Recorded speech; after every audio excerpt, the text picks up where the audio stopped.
You have control of this. This belongs to you. This is yours. You're the captain. You're the master. You're the foreman. You're the general. You're the head. Don't give control of this to nobody, especially the devil.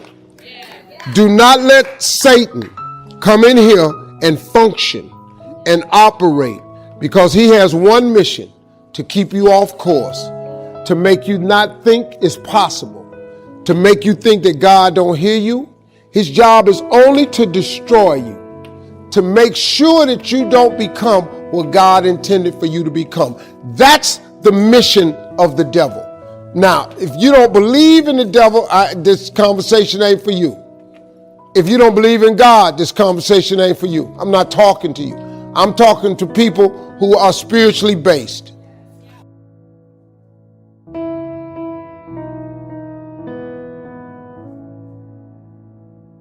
I've only read the book of Proverbs. I've read some scriptures every now and then. I only know 5 or 6 scriptures by heart. I'm just going to be real with you. But I've memorized them 5 or 6 scriptures. And them 5 or 6 got me here today. They memorized it, but they didn't apply it. I have applied 6 scriptures to change my life. But these books that I told you about, The Power of Positive Thinking by Norman Vincent Peale and The Magic of Thinking Big by David Schwartz, you know what it does? It just teaches you how this works. Once you get this, y'all, you can change everything. Negativity, you can protect yourself from negativity. And that's what stops most people, negative thoughts. You can coat your mind from negativity. It's a real simple exercise to do. I do it every morning before I walk out the door. So I walk out as a positive person. You know, I get tired sometimes. That's different from being negative, because I get mentally drained from my job at times.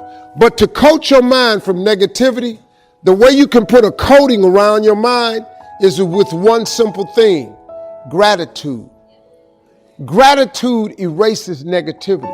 I'm going to show you how this works. If you wake up in the morning and you start having negative thoughts, man, this ain't my day. I woke up on the wrong side of the bed.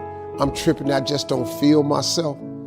Every time you feel in the middle of the day, if you feel yourself doing that, stop. Just stop for a second and start going over in your mind everything you have to be grateful for. Not everything you want, everything you already have, because what you have is substantial. You just haven't gone over the list and taken inventory in a long time. But the fact that you can walk, that's a blessing. The fact that you woke up, that's another blessing. The fact that you can see, think, reason, that's another blessing. The fact that you can go somewhere and get yourself something to eat, that's another blessing. The fact that you can go and turn the key and call someplace home, that's another blessing.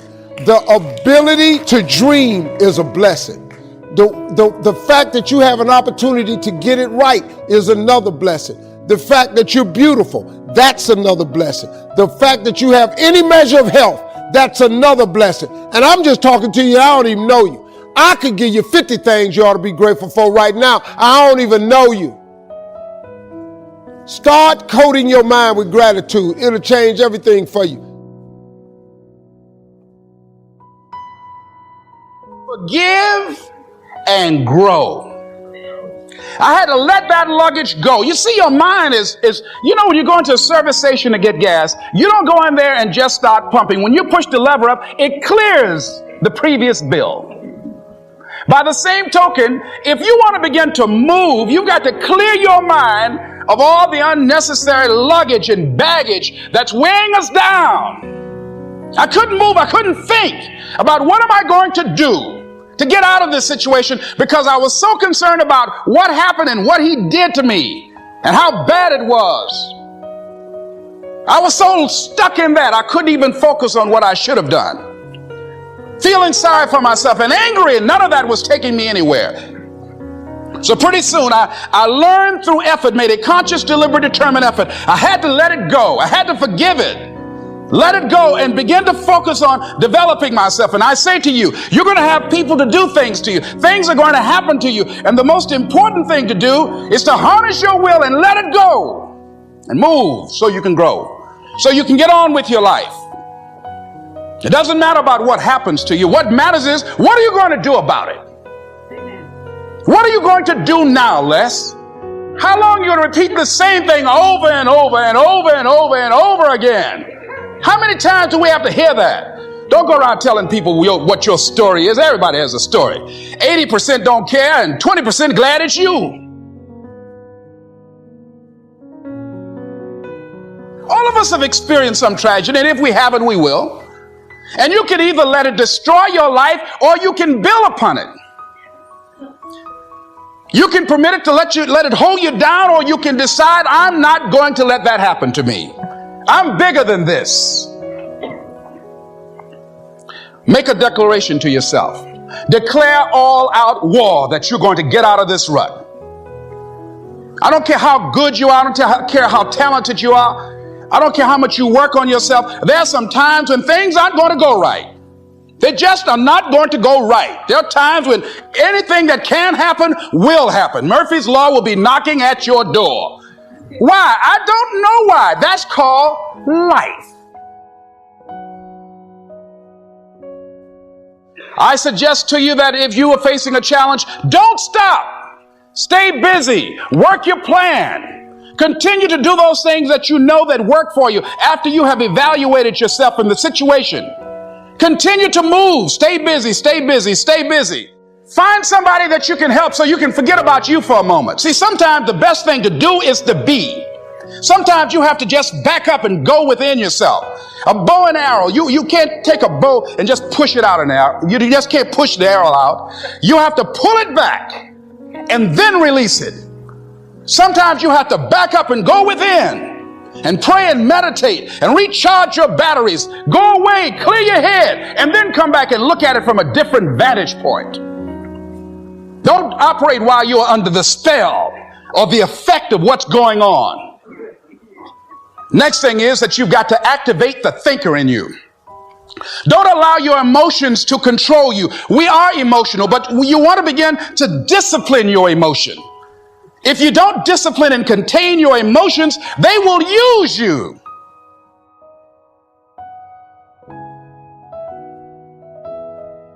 Some people let the past pull them back.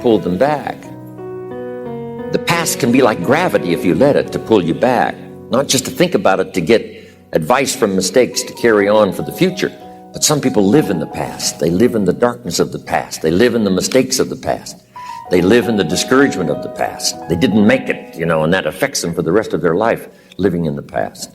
So we don't want the future, the past to pull us back, to live in the past. And all other kinds of things that affect us. It's going to affect us to some extent, but not to the extent that we should be affected by the future.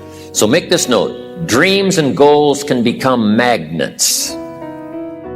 And the stronger the goal, the higher the purpose, the more powerful the objective, the stronger this magnet is that pulls you that direction. Now, not only does your goals and your objectives pull you that direction, here's what they also do. They pull you through. They pull you through all kinds of down days. They pull you through a difficult time. It'll pull you through some winter of your life. Some people get lost in the confusion of the day simply because their goal is not bright enough to pull them through. Faith is the ability to see things that don't yet exist. And that's how things exist. How did this hotel get here? Someone saw it while the property was vacant. You say, well, is it possible to see this hotel when it isn't here? And the answer is yes, of course. If somebody cannot see it when it is not here, then it will never be here. So it's possible to see things that don't yet exist. It's possible to finish something before you start. In fact, it would be a bit foolish to start until you had it finished. So human beings have this remarkable ability to finish something and then start it. So it's possible to see the end and then begin. So here's what we want to do in our goal setting session, is to start looking into the future of what you would like to accomplish and where you would like to go, the person you would like to be, and see if you can't get a better picture of the finished objective. See yourself there. See yourself in possession of. Decide what you want and then act as if you already had it. Decide what you want and act as if it was already yours. Now, the reason we can act thinking that it's already ours is because not only can we vision the end results, we can also vision the beginning of making it real.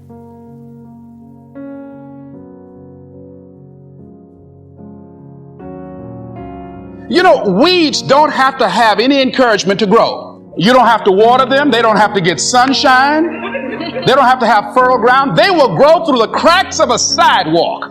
But if you want to grow orchids or roses or any kind of exotic flowers, there are special processes and procedures you must go through.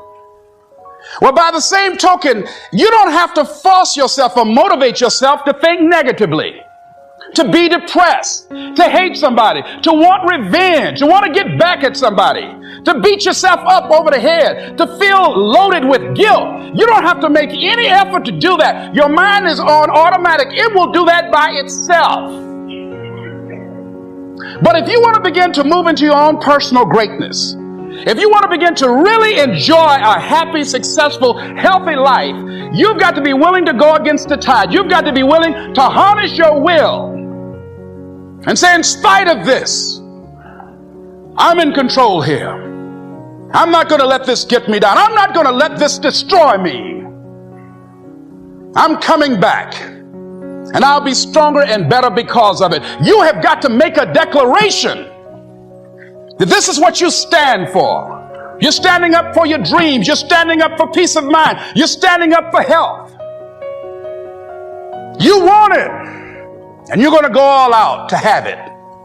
It's not going to be easy. When you want to change, it's not easy. If it were in fact easy, everybody would do it. But if you're serious, you'll go all out. So yes, I'm going to turn this situation around. I'm not going to sit back and moan and cry over what happened and what went wrong and who did what. I'm going to do something about this situation.